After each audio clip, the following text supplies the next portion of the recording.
Suksma mangadiri nuwih payungana marang panjenengan ingsun sumrambahe marang para warga gung ingkang mapan ana ing negara Ndrawamati mangke Koko Prabu Mandura Koko Prabu Baladewa Koko Prabu Baladewa dereng sakwetawis dangu rawuh jenandika Kanjeng Koko Prabu Jimat sesembahan kula kepareng kula ingkang rayi ngaturaken pasedahan panakrami mugi kunjuk wonten sahandhap pepada paduka Koko Prabu Mandura Koko Prabu Baladewa.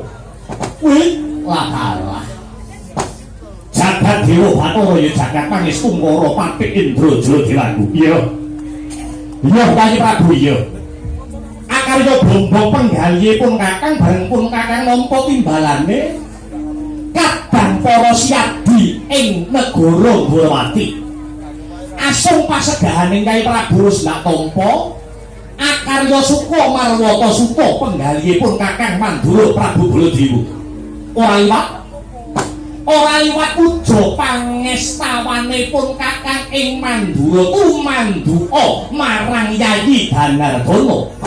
Nuringgih kula pundi saengga jimat paripih andayanana ing kasantosan mugi amiwahana rah daging kabahagian gesang kula duh Koko Prabu mboten langkung kasekecakna anggen jengandika lenggah Koko Prabu Balarama. Yayi Prabu Kresna iya kaya wis ora kurang prayoga prapanipun Kakang aning negara Ndrawamati ing Palungguhan sakmengko. Yayi Kresna syukur badhe julurung nuwun sewu duh Kanjeng Koko Prabu. Piye Kresna andadosaken gagak gugut kang sarta garagapan raosing manah kula saksampunipun jengandika tumedhak wonten ing negari Ndrawamati mriki mongko tanpa cecala langkung rumiyin menawi jengandika Koko Prabu saderengipun maringi priksa bilih paduka kepareng badhe rawuh wonten ing negari Ndrawamati menika saestu ingkang rayi badhe angrakit rata kencana kinarya ametuk Kanjeng Koko Prabu Balarama saha anyawisaken Hermawar kinarya amiji ampian paduka Kanjeng Koko Prabu Jimat sesembahan kula.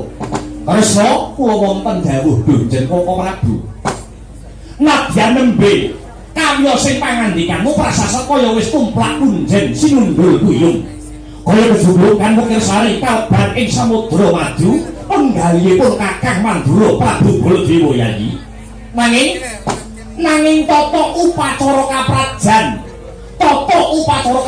kang kaya mangkono mau saiki nek ora trep lamun ndok pisungsumake marang pun Kakang ing Mandura. Ngelingi nadyan Syadi wis mukti anyakra pati ambal denda ana ing negara Dwaraka ya negara Ndrawamati. Pun Kakang uga minangka dadi nalendra mapan ana ing negaraku ya kuwi negara Mandura. Nanging tanceping pun Kakang lawan Syadi kuwi ora beda kaya nalika urip ana desa Widara Kandang jaman kepungkur. Aja mbok beda-bedakake ya Yayi. Dumpah Yayi wis dadi nalendra, pun Kakang uga wis dadi nalendra, nanging rasa iki aja mbok iwakake ya Kresna. Nuringgih Dunjen Koko Prabu. Sembah nuwun ingkang datang pepindhan Dunjen Koko Prabu. Ingkang mekaten kadidene winalik raosipun ingkang rayi ing nagari Ndrawamati dumateng paduka Kanjeng Koko Prabu Balarama tumuli kula cumadung dawuh Dunjen Kanjeng Koko Prabu. Piye Kresna? Nur inggih. Menggah menapa to? Menggah menapa to? Wigatosipun dene Paduka tumedhak wonten negari kula nur inggih negari Ndorowati. Menawi kepareng winedhar ing kathah tumunten kababarna. Nanging menawi wadi tumraping para sentana kadang tuwin para tunggawa monggo kula dherekaken manjing wonten saklebeting kedaton pepanggihan catur netra kelawan ingkang raying Ndorowati Dojeng Koko Prabu. Kyai Kresna kula wonten dawuh tinimbalan. Yo. Apan pancen ana babagan ingkang wigati Kresna.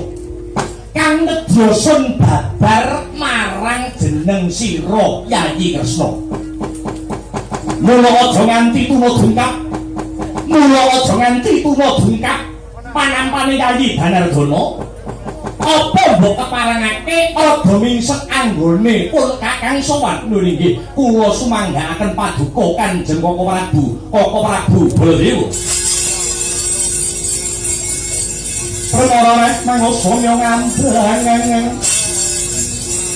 kabitaronaning kaswase maring marga Hamalagung. Ore sang bangsa mestrat maca lang lalu mangung ati Surya mangrangsang paya Surya mangrangsang wahaya Umyus amara waya hantu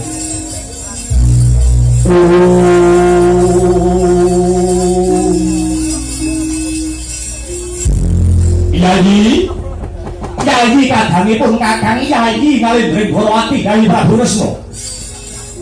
Nur inggih. Kula wonten dawuh tinimbalan Bonjeng Koko Prabu.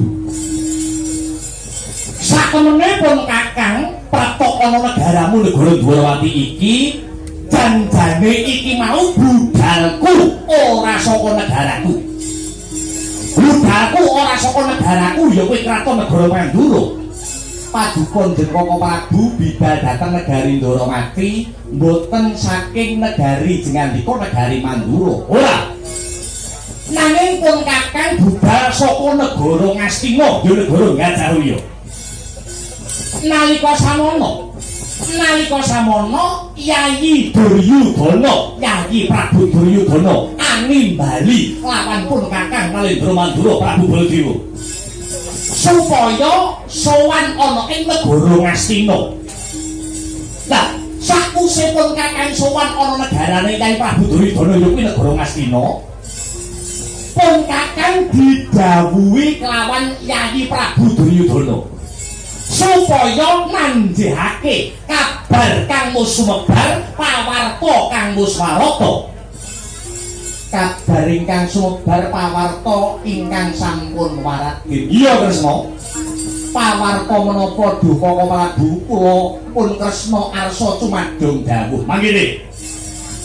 Jagat iki kaya wis keberbeken marang kondang ngumandangi Yayi ing Ndorowati ingkang padha ngabarake marang kahanane Yayi Prabu Kresna. Lho nggih.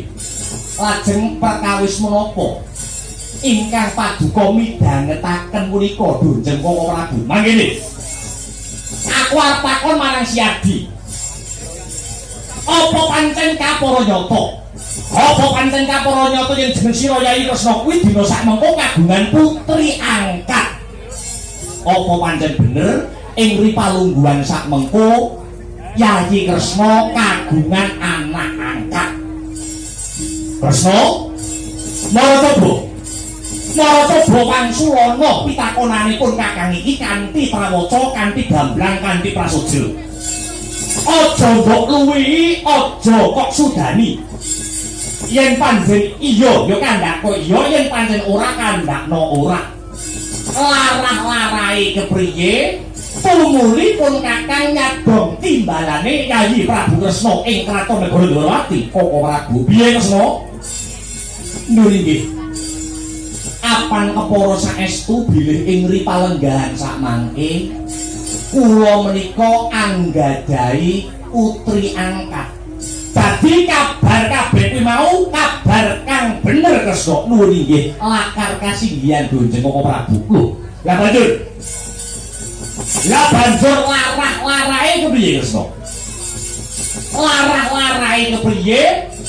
Kok bisa Siadi entuk ya kuwi wujude anak angkat utawa anak bubon.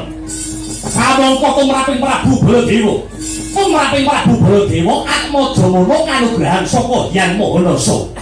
Apa maneh kalamun to Siadi nyelametake marang anake wong liya ingkang ora den urusi tumuli mbok angkat minangka Atmaja angkat. Sayekti kabeh mau bakal gedhe ganjarane Kresna. Muli nggih Donjeng Koko Prabu. Kula boten mendhet putri angkat saking para kawula tuwin para nayaka. Punapa malih saking para punggawa negara Dwaraka. Babar pisan boten. Terus namung sedatosipun andadosaken kagiat sutaning manah ingkang rayi ing Dwarawati nalika ingkang rayi nedeng badhe manembah ing wanci Sidem Kayon ngagengaken asmanipun Gusti ingkang murbeng dumadi manjing wonten ing sanggar pamelengan. Mboten kanthi kanyana-nyana dhateng mriku sampun wonten satunggiling wanita. Wonten satunggiling wanita remaja ingkang mapan wonten ing sanggar pamelengan kula. Remaja putri kala wau tumuli kula dangu putranipun sinten lan saking pundi papan dunungipun.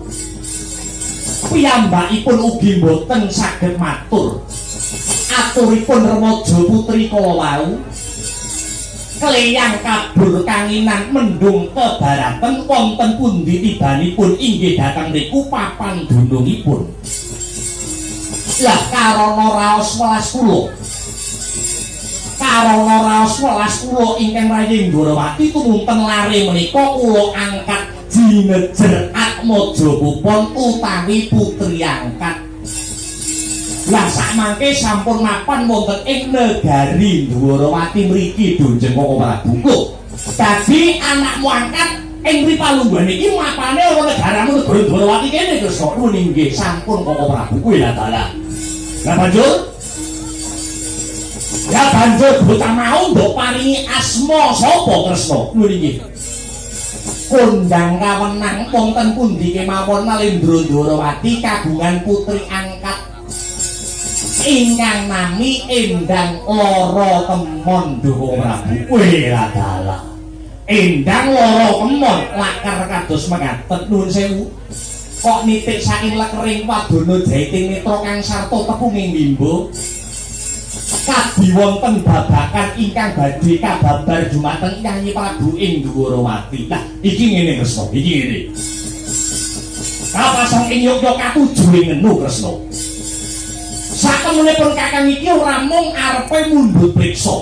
Ora mung arepe mundhut priksa nanging uga bakal nyatakake marang kahanane Yayi Prabu ing Dwarawati. Ingkang darbeni putri angkat ingkang sesilihe Endang Lara Temon. Sumurupa ya Yayi, sumurupa Kresna. Nalika pun kakang Pratok ana ing negara Ngastina, pun kakang kinangisan kelawan Atmajendra ing negara Ngastina satriya saroja binangun ya kuwi si Lesmana Mandra Kumara.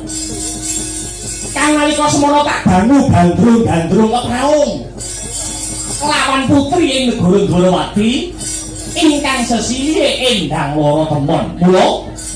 Mula aja nganti kleru anggonipun kakang nyatakake kahanane Yayi Prabu Dwarawati. Tinemune jebul apan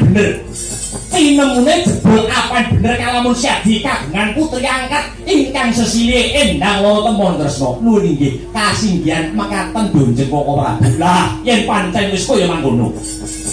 Sisan gawe pun kakang bakal matur. Sakemene sowanipun kakang minangka dadi dutane utawa wakile Yayi Prabu Duryudana ing negara Ngastina. Ingkang wigati nedya kebon-kebon esuk udan-udan sore ndodhok orine minang jambe lawan suruhi. Tegesipun Kakang bakal nglamar. Oleh Kakang bakal nglamar marang Atmajamu Puponau ingkang wewangine endang lara temon kang wigatine putrimu kang wewangi endang lara temon bakal tak boyong marang negara Ngastina, tak dhawuhake lawan Atmajendra negara Ngastina. Putrane Nyai Prabu Duryudana ya kuwi Si Lesmana Mandrakumara. Makaten Dunjeng Koko Prabu. Iya Kresna. Piye? Nyuwun sewu. Piye?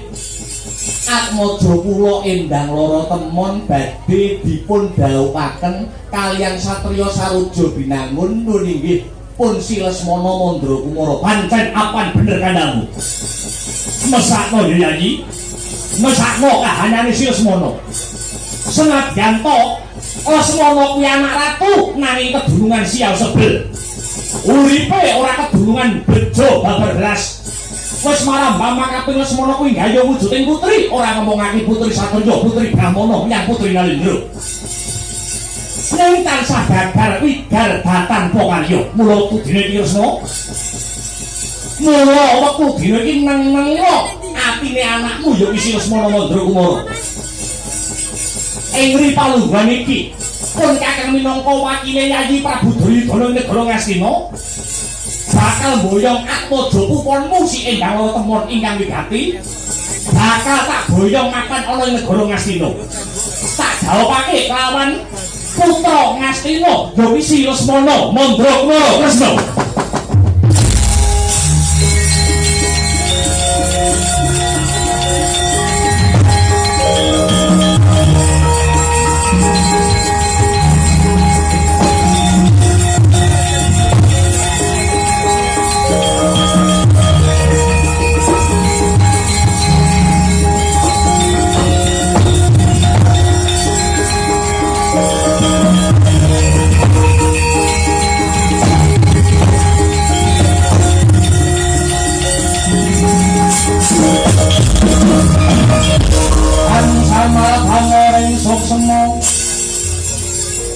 Sinok semaya winahya ing ngasepi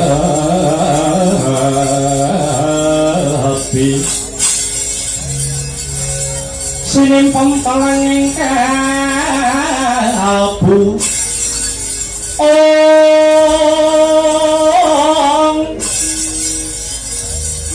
pambukaning marana baroen saking iyat layak bengaluyut pindo pesating supeno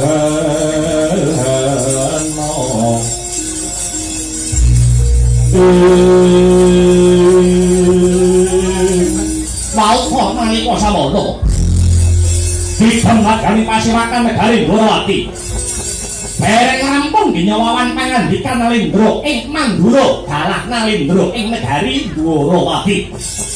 Parang dene pungkasane rembag andadosaken tinten madyaning Pasiwakan negari Ndrawati. Datan wonten ingkang samya hanya bawa ladan gegodhongan datane Basamirana datan lumampah kasaru geger ing jaba biak ngarsa tangkep ing muri ora ana maten luar saka kerangkeng gajah pedhot saking Wantilan kedali namung utusan saking Karang Kadempok putra-putranipun Kyai Lurah Semar Badranaya Ki Lurah Petruk Kantong Bolong ingkang nganti Ki Lurah Bagong ya minggah wonten Datuwaya negari Ndrawati akarya jimat ingkang sami mula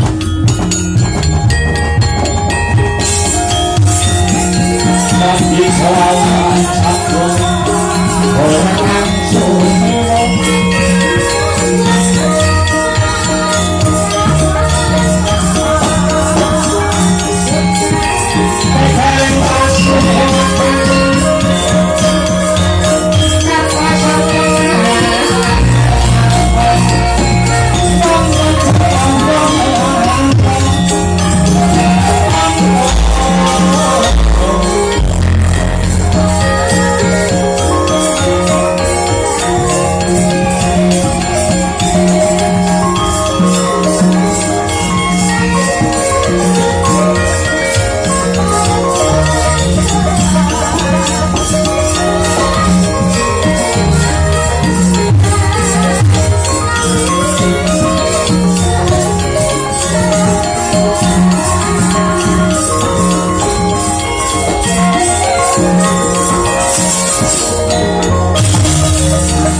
Dewa Bathara ya jagat pangestungkara iki tak sawang kalamun ora sisip kang dadi pandulune Nalindra ing negara Ndawarawati papane petuk kantong bolong kang ngabyantara sowan ana ing singgil negara Ndawarawati Petruk padha becik sak tekamu ana negara Ndawarawati kene